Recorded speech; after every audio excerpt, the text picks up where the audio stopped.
On this episode of the Red and Gold Report, we're going to be looking at the Chiefs' last-minute defeat at Arrowhead on Sunday afternoon, where the Chargers found themselves on top by the end of the game, 30-24.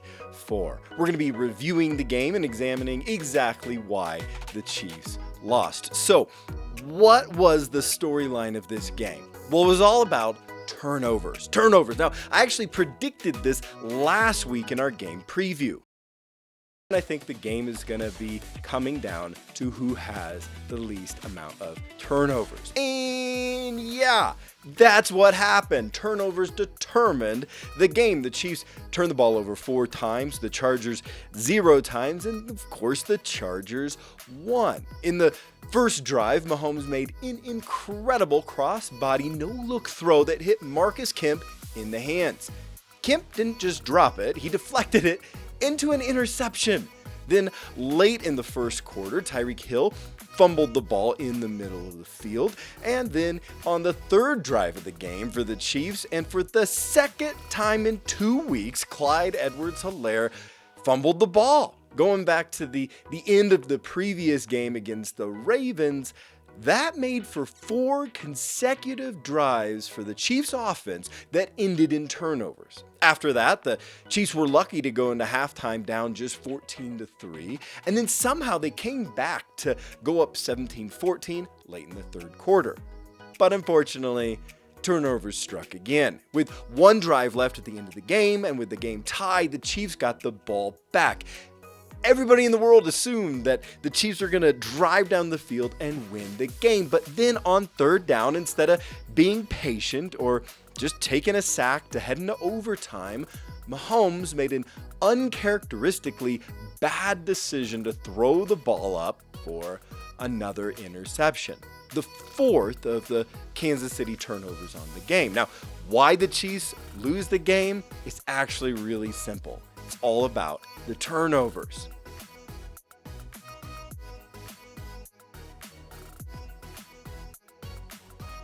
And hey, as we get going, if you want your Chiefs news brought to you every week here on YouTube, then you gotta hit that subscribe button right now. I know we lost, but I love my Chiefs. I don't care we're 1-2, I'm still positive and optimistic, so let's talk positives. Who was the Chiefs player of the game? Well, of course, it's got to be Travis Kelce. Kelce was incredible. He caught 7 passes for 104 yards, with the Chargers scheming Hill out of the game, which we're going to get to that. Travis Kelce just kept giving the team a chance. He made an unbelievable catch over a defender to keep the offense moving down the field at the end of the second quarter, and over again, he discreetly bailed the team out on third downs.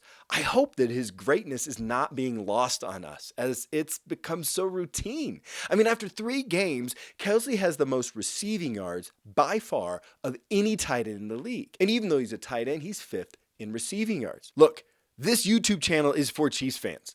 And I don't care that we just lost. We need to appreciate how amazing Travis Kelce really is. Now, keeping it positive, let's talk about some other encouraging things we saw out of some players, even in a loss. First, Joe Fortson. The tight end had an incredible catch for a touchdown, of course. He's playing in a limited role, but I wouldn't be surprised to see the converted wide receiver moving into 3rd on the depth chart for tight end pretty soon. Second is L'Jarius Sneed. Now, the second-year corner was incredible Sunday afternoon. We all know Sneed is a fast, quality coverage corner. But what impressed me was his 2 stops in the run game. He led the Chiefs' entire defense with 2 tackles for loss, twice looking like a linebacker as he just ran down ball carriers with his insane speed. We have to appreciate Sneed. Third, Nick Bolton. Bolton tied the team for the most tackles with 7.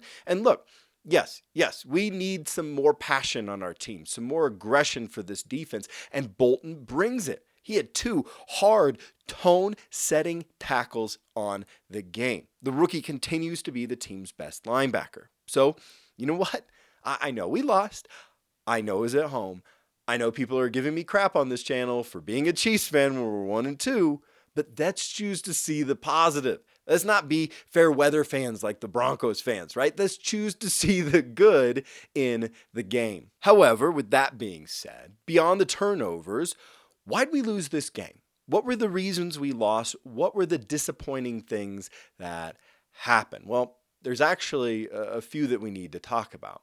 First is the Chiefs' running game. Okay, so I know that this is going to be the unpopular opinion of the week for me. In fact, Chiefs news websites have already declared and written articles that this was Clyde Edwards-Hilaire's bounce back game. But respectfully, I'm going to argue that if you understand what you're watching in football, that opinion is wrong. Now hear me out. After the first 2 games of the season, nobody was scared of the Chiefs' rushing attack. Clyde Edwards-Hilaire was running very tentatively, and he had less than 3.5 yards of rushing per carry. So going into the game, well, the Chargers just decided to force Clyde to win the game for the Chiefs. They played 2 deep safeties the entire game, basically. 2 deep safeties is a scheme that ensures that any deep routes are double covered. So if you're wondering why Tyreek Hill only had 56 yards, it's actually simple. With 2 deep safeties for pretty much the whole game, the Chargers, just like the Ravens in week 2, schemed out the deep throw for the Chiefs. Now that scheme often intentionally leaves 6 defenders in the box to stop the run.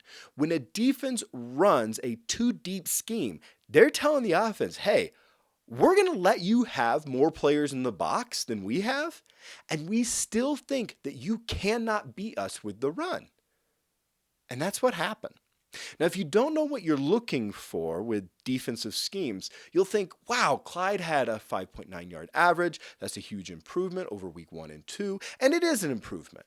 But if you can understand the 2 deep scheme, you realize that the defense was daring us to win by running the ball for big gains, and we couldn't. Clyde's longest run for the day was just 14 yards. There were also 0 rushing touchdowns for the Chiefs, and of course, Clyde fumbled again. So the Chargers, they could continue to comfortably play in a 2 deep scheme.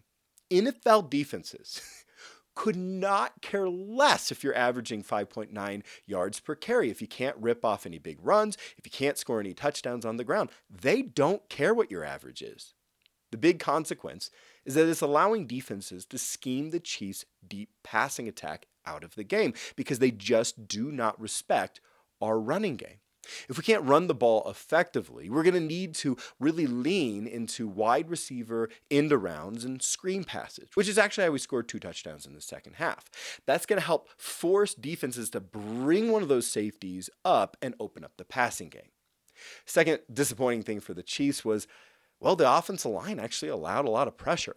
Right guard Trey Smith is struggling with his foot speed on stunts, and Lucas Niang had a night that he's going to want to forget in pass protection at right tackle. Third, the Chiefs' secondary skill position players were disappointing. I mean, like I mentioned, the Chargers schemed Tyreek Hill out of the game with constant double coverage. Kelce was still amazing, but the offense had to be more than just Mahomes to Kelce, Mahomes to Kelce, Mahomes to Kelce. Meaning all the skill position players not named Hill or Kelce had to show up, and they didn't. Pringle was targeted 6 times, only caught 2 passes, and dropped 2. Hardman only had 33 yards, and Robinson only had 17. Fourth disappointing thing is the Chiefs' pass defense. Super weird. The Chiefs allowed offenses to move the ball at will on the ground for the first 2 weeks, but then this week they did okay against the run, but allowed the Chargers to move through the air at will. The Chiefs simply did not have an answer for Chargers receiver Mike Williams. The pass rush was just non-existent, just 1 sack, and the Chiefs had multiple coverage miscommunications in the game. Fifth disappointing thing is the Chiefs' red zone defense. Now, through 3 games, opposing teams have scored touchdowns on 12 out of 13 trips to the red zone. You just can't win like that. So, well, that's why the Chiefs lost this Sunday, and that's what we're disappointed with heading out of the game. Next, let's talk about what we learned on Sunday afternoon. Well, one thing we learned is that the AFC West isn't going to just hand us the division anymore. The Raiders and Broncos are 3-0, and the Chiefs now sit at the very bottom of the division. Suddenly, the AFC West has become extremely competitive. We also learned that with second-year Chargers quarterback Justin Herbert playing so well, The Chiefs are going to have a rivalry on their hands for years to come. Also, one other thing to know from the game is that Chiefs coach Andy Reid was taken to the hospital following the end of the game. Reid was on the sideline for the entire game. He was able to address the team after the game, but then he was taken to the hospital, the University of Kansas Health System, feeling very ill for evaluation. Seems like he's going to be all right, and we all love Andy, and we're all hoping and praying that he is doing well and feeling better. Next, let's turn to the refs. Now, towards the end of the game, the Chargers dialed up a very risky 4th and 9 throw, which, if failed, would have given the Chiefs the ball at midfield with nearly a minute left in a tie. Now, the pass was incomplete to Chargers receiver Jalen Guyton. The Chiefs' corner, number 30, DeAndre Baker, looked like he had a tight but legal coverage on the play.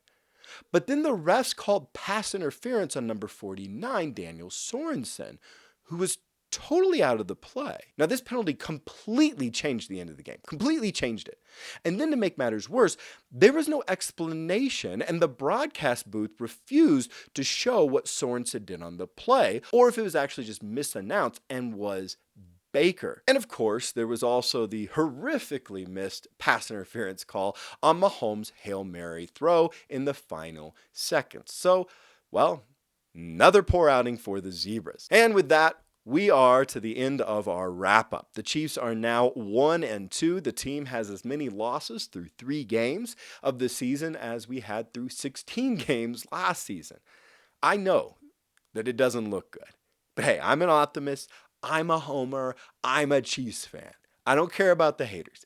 I don't care about the negative comments on this channel hating on the Chiefs, because you know what?